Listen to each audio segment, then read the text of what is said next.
Bonjour et bienvenue, nous sommes dans les coulisses du Lunatic Tour, première date de concert de la tournée de B2OBA. Nous sommes ravis d'être avec vous. Merci Booba de nous accueillir ici.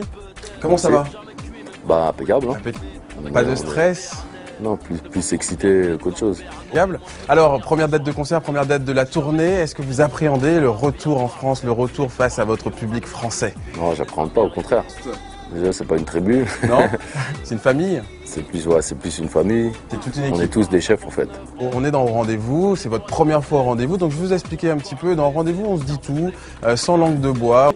On vous a vu arriver, on est très cool, décontracté. C'est 9 de I. Premier album en 95, sorti de l'ombre avec le groupe Lunatic, et plus d'une dizaine d'albums, entre mixtape et album solo. Vous êtes un boulimique de travail, Booba?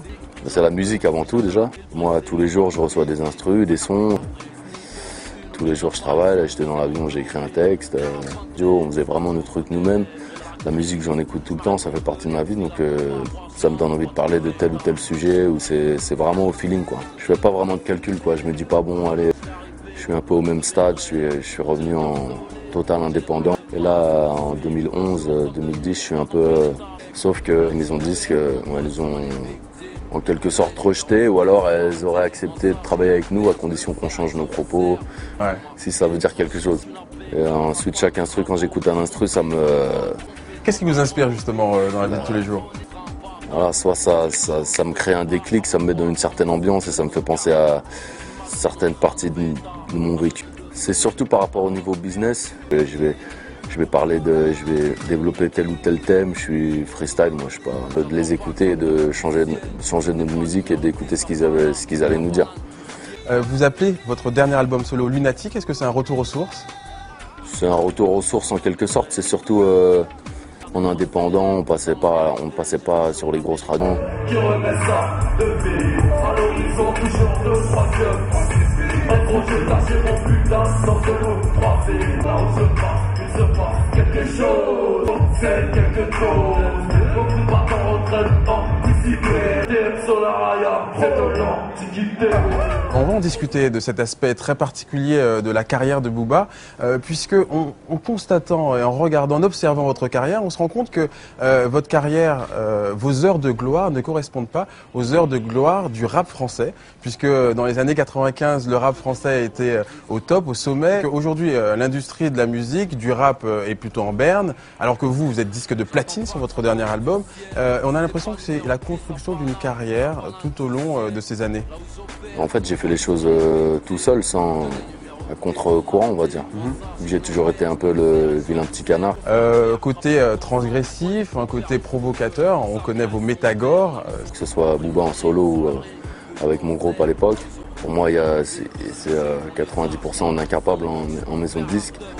On a toujours eu les portes fermées, donc malgré nous, on a fait les choses nous-mêmes. Quand je suis dans la vie de tous les jours, que je parle avec que je discute ou quoi, je peux avoir les mêmes propos que j'ai dans mes textes. Ce qui fait qu'aujourd'hui, le rap, il est ce qu'il est et c'est un peu difficile. Ce choix de l'indépendance, c'est ce qui explique cette carrière?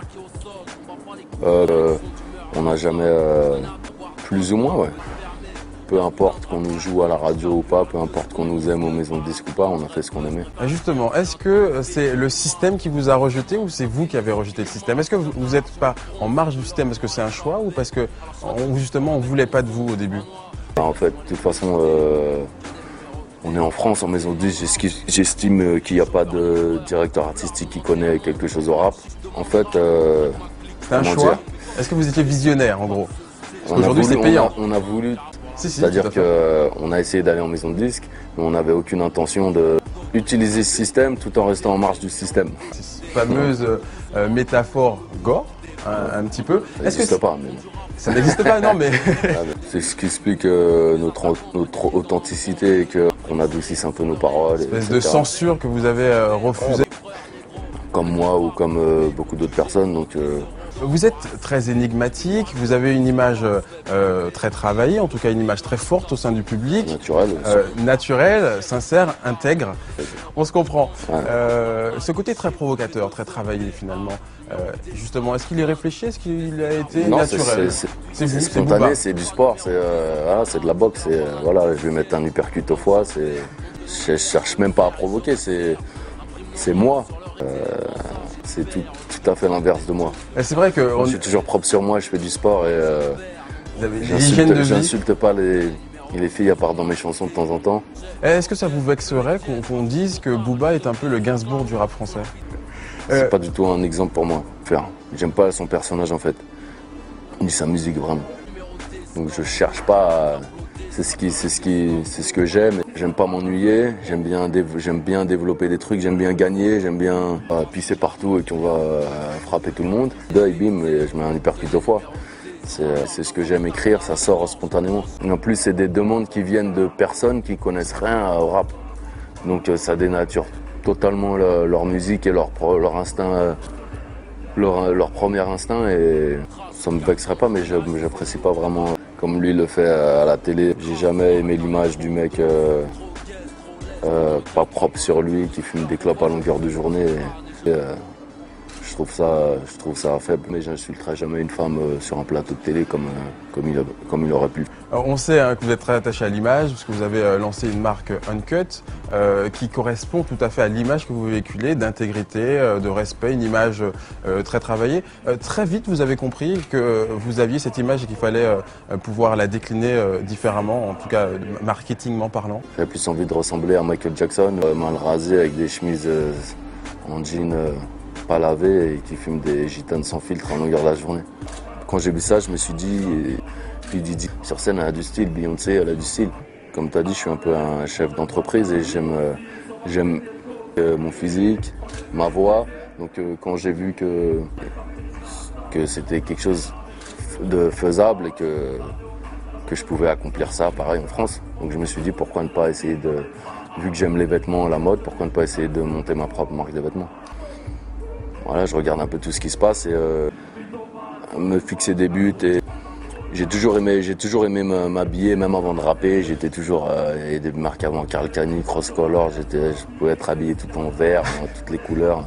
J'ai toujours aimé la mode. Votre marque cartonne aux Antilles. Ouais. C'est un mode de vie, quoi. C'est comme le rock, quoi. Si t'es rock'n'roll, tu t'habilles rock'n'roll, tu manges rock'n'roll en quelque sorte. Quand tu vois un rappeur américain, un clip ou un concert, le mec il a du style, quoi. Il fait un effort. Moi, j'ai pas de diplôme, j'ai rien entre les mains. Tout ce que j'ai, c'est ma musique. Et il y en a plein, comme si dans des textes, tu montes sur scène comme si tu allais acheter du pain. Donc quand j'ai fait du rap et que j'ai commencé à avoir du succès, j'ai vu que, par exemple, aux États-Unis, des gens comme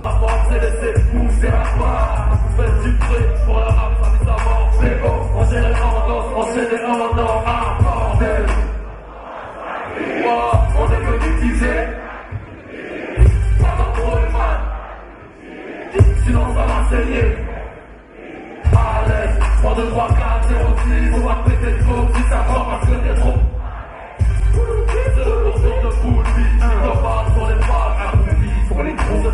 On a parlé du milieu du rap en France aujourd'hui. On dit que c'est un milieu très fermé, qui est un petit peu en berne. Est-ce que ce ne sont pas les rappeurs eux-mêmes, justement, qui ont tué le rap? Je pense qu'ils poussent pas assez loin leur art en quelque sorte, parce que le hip-hop, c'est pas, comme je dis, c'est pas que c'est, soit t'es rock'n'roll, soit t'es pas rock'n'roll. Quand t'es hip-hop, c'est vestimentaire, c'est un esprit, c'est la musique. Il y en a, ils ont pas, je sais pas, tu dois avoir une certaine, tu vois ce que je veux dire. Ou même Lady Gaga, quand tu la vois baisser son froc et c'est dénaturer sa musique. Et le fait d'accepter ça, c'est petit à petit, ça tue le truc, quoi. Mais je suis pas prêt à faire n'importe quoi pour les médias. On est en France, c'est très raciste, très fermé, très boycotté. Il faut se battre. Moi, je fais la musique et mon rap, il restera tel qu'il est. Ça restera du vrai rap et je pense que tout le monde devrait faire la même chose. Voilà, moi, je me suis battu. J'ai jamais. On va pas dire à Francky Vincent de comment faire du zouk. Tu vois ce que je veux dire? Exact. Voilà. Et j'ai jamais cédé. C'est eux qui ont décidé de me passer. Demain, ils me passent pas.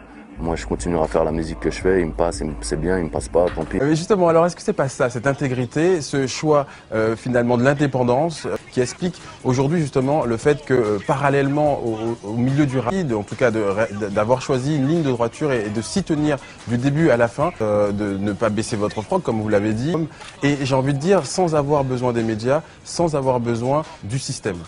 Bah, on en a besoin du système. Devant lui, pour lui, t'es un extraterrestre. Mais je veux dire, Mais vous arrivez à vendre sans. Je veux dire, Ouais, récemment, on vous êtes venu en J'en fais France. toujours, là, je suis devant un média. Mais C'est un petit cadeau que vous nous faites. Vous n'êtes pas souvent dans les bah, médias. c'est un cadeau. C'est que pour toi, vos rendez-vous. C'est gagnant-gagnant, tu vois ce que je veux dire. Pour montrer que justement, on sait se tenir et que. Vous continuez à vendre de plus en plus d'albums. Je pense que c'est voulu, c'est juste un refus des médias de nous donner la place qu'on mérite. Je suis pas contre les médias, attention. Ça représente la banlieue. Comme tu as dit, moi, je me déplace à 15 quand ils voient 15 mecs. 15 mecs se déplacer, ils pensent qu'on va tout casser. Bon, ils ont peur des rappeurs. Ouais, je pense qu'ils ont peur, puis qu'ils comprennent pas et qu'ils connaissent pas la musique. Forcément, ça leur fait un peu peur. Parce qu'ils ont peur, justement. C'est pour cette raison d'ailleurs que j'ai fait la Star Academy. Ça rejoint ce que je disais tout à l'heure. Je suis pas prêt à faire tout et n'importe quoi pour comme des grands artistes de variété. On est des professionnels, quoi, comme.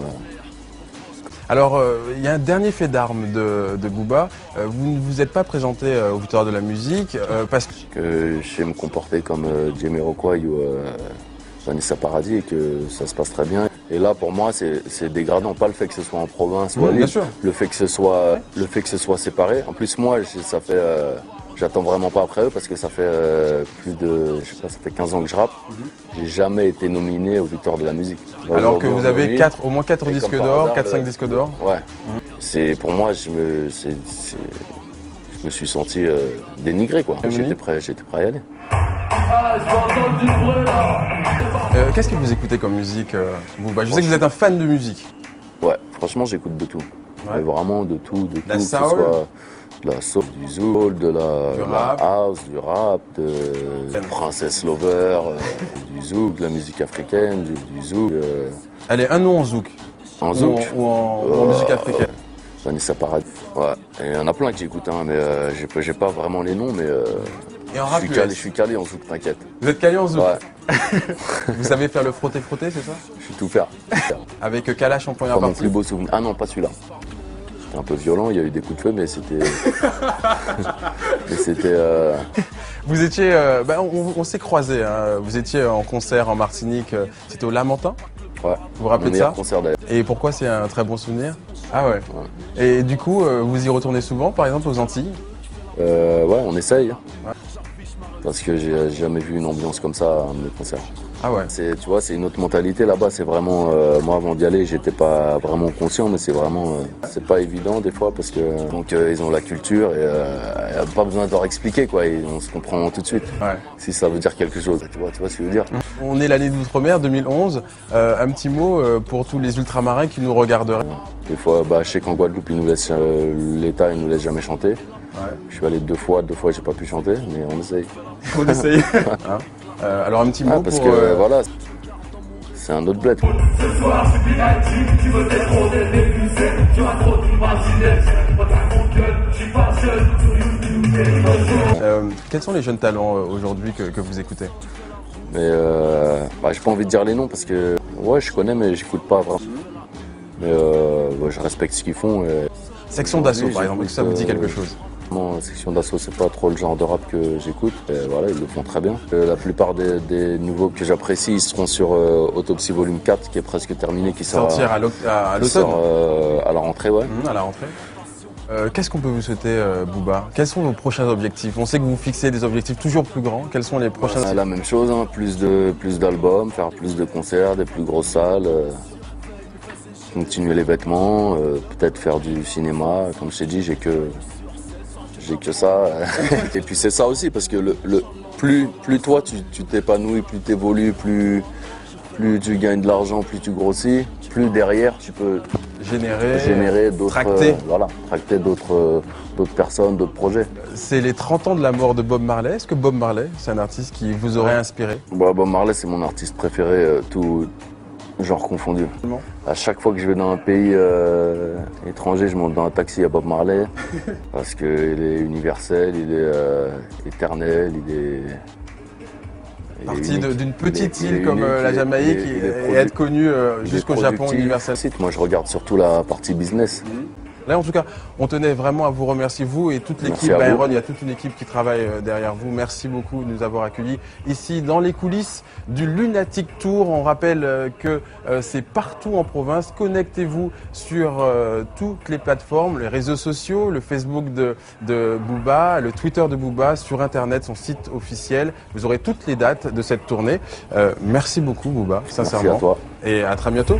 On se Bientôt. check. Ouais.